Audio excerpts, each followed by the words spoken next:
السلام علیکم ورحمۃ اللہ، بسم اللہ الرحمن الرحیم۔ میں ہوں آپ کا میزبان ابراہیم حسین عابدی اور آپ دیکھ رہے ہیں حجازی میڈیا۔ اس وقت میں موجود ہوں فاروق قریشی صاحب کی خدمت میں، جو ملک کا ایک بہت بڑا نام ہے، مفتی محمود اکیڈمی کے چیئرمین ہیں۔ مفتی محمود رحمہ اللہ کے معتمد خاص تھے۔ وہ اہم عہدوں پر اہم کام انہیں تفویض کیے تھے۔ اس وقت وہ مفتی محمود اکیڈمی کے تحت کافی کتابیں منصب شہود پر لا چکے ہیں۔ بہت ہی اچھا سلسلہ ان کا چل رہا ہے۔ وہ ایک ادیب بھی، ایک عالم نگار ہے۔ روزنامہ اسلام سے ایک طویل عرصہ بطور کالم نگار وہ وابستہ رہے۔ اس کے علاوہ دیگر رسائل، ترجمان اسلام، الجمعیہ کے بھی مجلس ادارت کا حصہ ہے۔ تو موجودہ ہلچل، جو سیاسی ہلچل ہے، اس بارے میں اور جمعیت پر وارد ہونے والے اشکالات جو عام عوام کے ذہنوں میں ہوتے ہیں، آج کی محفل میں ہم کوشش کریں گے اسے سمجھنے کی۔ تو سب سے پہلے ان سے سوال یہ کہ تحریک عدم اعتماد وہ عروج پر ہے اور پی ڈی ایم کی قیادت مولانا فضل الرحمان صاحب کر رہے ہیں۔ اس سے پہلے مفتی محمود رحمہ اللہ جو ہے وہ قیادت کر رہے ہیں۔ تو ہمارا سوال یہی ہے کہ ان دونوں تحریکوں کو آپ کس نظر سے دیکھتے ہیں؟ نحمدہ و نصلی علی رسول الکریم۔ اللہ الرحمن الرحیم۔ دونوں یہ تو تحریک اعتماد تو ابھی چل رہی ہے۔ ابھی 8 تاریخ کو انہوں نے ریکوزیشن جمع کرائی ہے اپوزیشن نے، تو ابھی گورنمنٹ جو ہے وہ لیت و لال کے اور ہیلے اپنا رہی ہے اس کو مؤخر سے مؤخر ترین کرنے کے لیے، لیکن یہ انشاءاللہ ان کو حکومت کو کسی نہ کسی طرح جلد از کرنا پڑے گا۔ آج باقاعدہ سپریم کورٹ میں اس کی جو ہے وہ ہیئرنگ بھی ہے، تو ابھی مجھے اس کا پتہ نہیں چلا فی الحال کہ سپریم کورٹ میں کیا پوزیشن ہے، آج کیا ہوا فیصلہ۔ لیکن جہاں تک کامیابی ناکامی کا تعلق ہے، یہ تو قبل از وقت ہر آدمی جو ہے نا اپنے بارے میں خوش فہمی میں ہوتا ہے، اور بظاہر جو حالات ہیں تو اس کے اعتبار سے تو جو اعداد و شمار نظر آ رہے ہیں، یہ مختلف میڈیا کے ذریعے جو ہے، الیکٹرانکس میڈیا ہو، پرنٹ میڈیا ہو، یا دیگر مطلب سیاسی لوگوں کی زبان ہو، جسے کہتے ہیں زبان خلق و نقار خدا سمجھو، تو وہ تو ایسا لگ رہا ہے کہ جیسے اپوزیشن کامیاب ہو چکی ہے۔ ان کے فگرز اتنے موجود ہیں، ان کے نمبر جو ہیں، اور گورنمنٹ کی جو گھبراہٹ ہے، اور ان کے مختلف پارٹیوں کے جو مختلف ان کے اداروں کے ان کے اپنے نمائندگان ہیں، وہ جو بدک رہے ہیں، اور گزشتہ دنوں جو 4 دن پہلے جو سندھ ہاؤس پر جو حملہ ہوا ہے، اس میں جو گورنمنٹ کی بدحواسی ہے، یہاں تک کہ ان کے اپنا قومی اسمبلی کے ممبران تک عام مطلب ہے لوگوں کی طرح جیسے مظاہرین ہوتے ہیں، غیر ذمہ داری کا مظاہرہ کرتے ہوئے اس سندھ ہاؤس پہ جو سرکاری پراپرٹی تھی اس پر انہوں نے چڑھائی کی، تو عام آدمی اور ایک قومی اسمبلی کے ممبر میں کوئی فرق محسوس نہیں ہو سکا۔ تو اس طرح گورنمنٹ کی بیجا گھبراہٹ اور میڈیا کی طرف سے جو تمام تر تجزیے اور ان کے جو اعداد و شمار پیش کیے جا رہے ہیں، اس سے تو یہی قیاس کیا جاتا ہے، بلکہ یقینی طور پہ لوگ مطمئن ہوئے ہیں کہ یہ یقینی طور پر جو ہے عمران خان کی حکومت جا چکی ہے، لیکن وہ اس کو ہاتھ پاؤں مارتے ہیں، بالکل اسی طرح جیسے کوئی آدمی دریا میں نہر میں کی چھلانگ لگا دے یا کوئی اس کو دھکا دے دے اور وہ ڈوبنے سے بچنے کے لیے ہاتھ پاؤں مارتا ہے، کیونکہ اس کے پاؤں ٹکتے نہیں ہیں، گہرائی ہوتی زیادہ، تو وہ ہاتھ مار کے بچنے کے لیے ہوتا ہے۔ تو اسی طرح موجودہ حکومت بھی بالکل اس وقت جو ہے پایاب ہو چکی ہے، ان کے پاؤں زمین پہ نہیں لگ رہے اور ہاتھ پاؤں مار رہے ہیں، تو کبھی وہ تاخیر کا حربہ استعمال کر رہے ہیں، کبھی OIC کا حربہ استعمال کر رہے ہیں، کبھی وہ اپنا یہ کیس فائل کر رہے ہیں۔ آج وہ صدر صاحب جو بالکل ربڑ سٹمپ بن چکے ہیں، رات ان کے کیبنٹ کی میٹنگ ہوئی آپس میں، ان کی کچن کیبنٹ کی پرائم منسٹر کے گھر پہ، انہوں نے وہاں پہ طے کیا اور اس مسئلے کو بنا کے رات و رات جناب صدر صاحب نے ایک سچے خادم کی طرح، ہاں جی، وہ موسٹ اوبیڈینٹلی سرونٹ کی طرح انہیں سائن کیے اور صبح جو ہے نا وہ پٹ اپ کر دی گئی ہے کورٹ کے اندر۔ تو یہ تمام تر حربے بتا رہے ہیں کہ دیر از سم تھنگ، مطلب ان کے پلے کچھ ہے نہیں، لیکن کہتے ہیں حالات و واقعات کا دائرہ کسی وقت بدل جائے، خدا نہ خاص تو کوئی ایسا مسئلہ ہو جائے، تو پاسبلٹیز میں تو ہر چیز ہے کہ درجہ امکان میں ہو سکتا ہے، تو لیکن بظاہر تو ایسا لگتا ہے کہ کامیاب ہو جائے گی۔ اور جہاں تک آپ کا دوسرے سوال کا تعلق ہے، اگر یہ کامیاب ہو گئی تو کیا ہوگا، تو اس میں یہ ہوگا، دیکھیں جو بھی حکومت کے خلاف کوئی موشن موو کرتا ہے یا کوئی مطلب امینڈمنٹ لاتا ہے، کوئی قرارداد پیش کرتا ہے، تو وہ کسی نہ کسی مقصد کے پیش نظر ہوتی ہے۔ اب وہ باقاعدہ پوری اپوزیشن کا نو کانفیڈنس کی تحریک لانا اس بات کی دلالت کرتا ہے کہ اپوزیشن نے باقاعدہ اس کے سلسلے میں کوئی سیٹ اپ کیا ہوا ہے. اچھا اپوزیشن جو ہے نا ایکچوئل ہر طرز حکومت میں وہ نیکسٹ گورنمنٹ ہوتی ہے, آلٹرنیٹ گورنمنٹ ہوتی ہے, تو ان کا باقاعدہ پلان ہوتا ہے. تو یہ جو پارٹی موجود ہے یہ کوئی ایسا نہیں کہ کل پارٹی بنی گئی ہے اور آج انہوں نے یہ موشن موو کر دیا ہے, ایسا نہیں ہے. اگرچہ تحریک انصاف کی تو پہلی حکومت ہے یہ, لیکن اپوزیشن کی جو پارٹیاں موجود ہے وہ تو کئی بار حکومتیں کر چکی ہیں, ان کے لیے تو کوئی نئی بات نہیں ہے.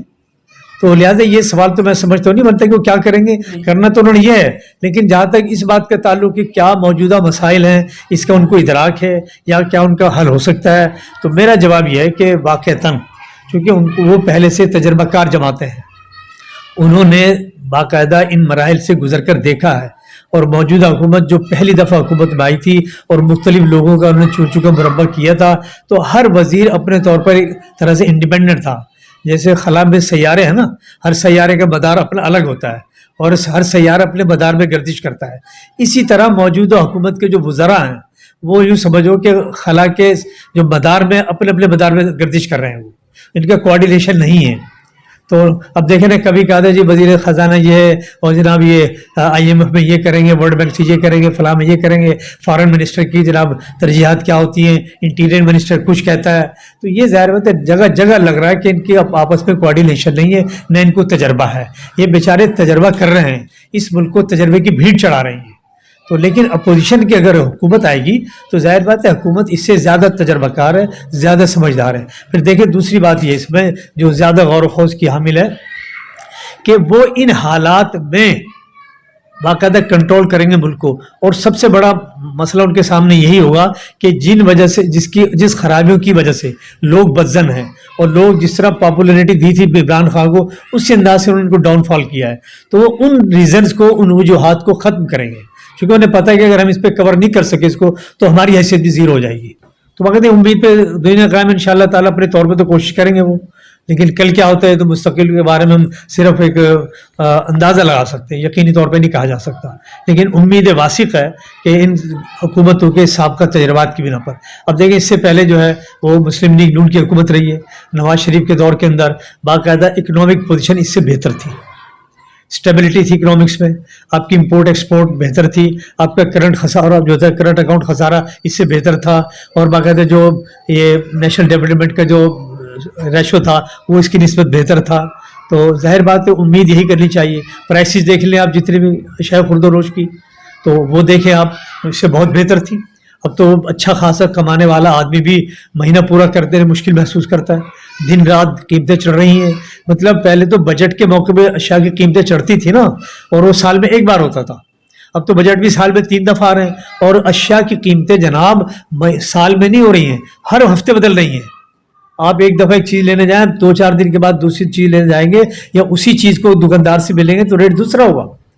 اور انہوں نے بھی فکر اپنایا ہوا دکانداروں نے, اسے کہیں گے جی کیا ہو, پہلے کہنا بھی اب تو کیا اس وقت یہ تھا ابھی ہے, اب اس سے وجہ کیا کہ ہمیں بھی اسی بھاؤ مل رہا ہے, مہنگا مل رہا ہے.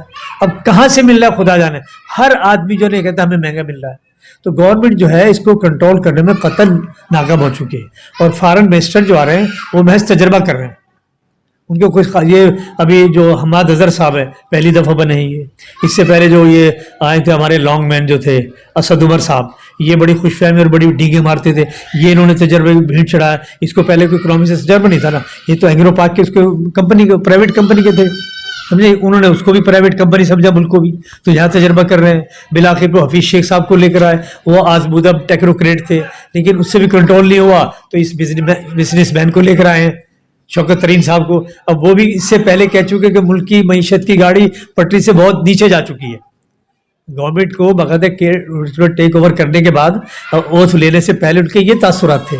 اب وہ پھر کہہ رہے ہیں کہ جی اگر حکومت جاری ہے اور چلی گئی تو میں پھر کسی کے ساتھ نہیں ہوگا.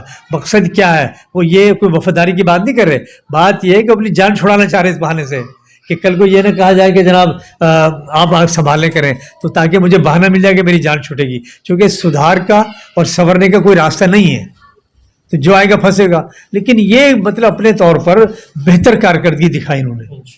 اور ڈالر کی اڑان کو دیکھیں, اب اسحاق ڈار کے بارے میں آتا ہے نا کہ انہوں نے کنٹرول کر کے رکھا, لیکن ان گورنمنٹ نے کیا کیا, اس وقت پیپل پارٹی بھی نے کہا تھا پہلے اور دوسرے بھی جب سے پی ٹی آئی کی گورنمنٹ آئی ہے انہوں نے کہا کہ جناب اسحاق ڈار صاحب نے آرٹیفیشل سسٹم سے کنٹرول کیا تھا. ارے بھائی سوال یہ پیدا ہوتا ہے اس نے آرٹیفیشل طریقے سے اپنایا تھا اور کنٹرول تو کیا تھا نا, تو آپ یہ طریقہ کر کے دیکھ لو, آپ کیوں نہیں کر رہے؟ یا آپ اگر مطلب ایکچوئل طریقے سے لگنا چاہ رہے ہیں تو کم از کم کچھ تو کنٹرول کرو نا, تھوڑا تو فرق ہونا چاہیے. یہ تو بہت زیادہ, اب 200 کے قریب 180 کے قریب ہو گئے ڈالر اور ہر روز بڑھ رہا ہے, تو آپ کی کرنسی جناب بنگلہ دیش اور افغانستان کے ہو کے رہے گی. تو یہ امید ہے کہ ہو جائے گی. لیکن جمیعت علماء اسلام نے اگرچہ اس انداز کی تو ملکی سطح گورنمنٹ دی, لیکن صوبائی گورنمنٹ بھی اچھی طرح چلا کے دیکھی. 1972 میں حضرت مفتی صاحب علیہ رحمہ یہ جناب 1 مئی 1972 کو صوبہ سرحد کا جو پہلی دفعہ گورنمنٹ بنی تھی, جو باقاعدہ اپنا وحدانی حکومت کے بعد نا یہ جو اپنا وفاق تھا, وفاق جو اپنا 1 یونٹ کا وفاق تھا, اس کے بعد جب صوبائی حکومتیں بحال ہوئیں, صوبے بحال ہوئے, تو پہلی جو حکومت بنی تھی تو اس میں سرحد کے اندر صوبہ سرحد موجودہ کے پی, اس کے مفتی محمود صاحب وزیر اعلیٰ بنے تھے اور بلوچستان کے عطا اللہ خان مینگل بنے تھے مرحوم. تو دونوں فرسٹ ٹائم بنے تھے. عطا اللہ مینگل تو چلو پھر جدید تعلیم یافتہ تھے, سردار تھے اپنے علاقے, لیکن مفتی صاحب تو خالص مولوی تھے. لوگوں نے بہت کچھ کہا کہ مولوی کیا کر سکتا تھا. اس وقت بھی بھٹو صاحب نے بڑا مذاق اڑایا تھا جلسوں میں کہ یہ مولوی کیسے بات کریں گے, یہ ناصر سے کیسے بات کریں گے, قذافی سے کیسے بات کریں گے, جیسے آج وہ مذاق اڑاتا ہے کہ ان کی شکلیں دیکھو. تو مطلب ان لوگوں کا زوم جو ہے یہ کوئی نیا نہیں ہے, یہ علماء کو ویسے حقیر سمجھتے ہیں, لیکن ان کی جو تحقیر ہے ان کے سامنے آتی ہے, پھر یہ خود کچھ نہیں کر پائے.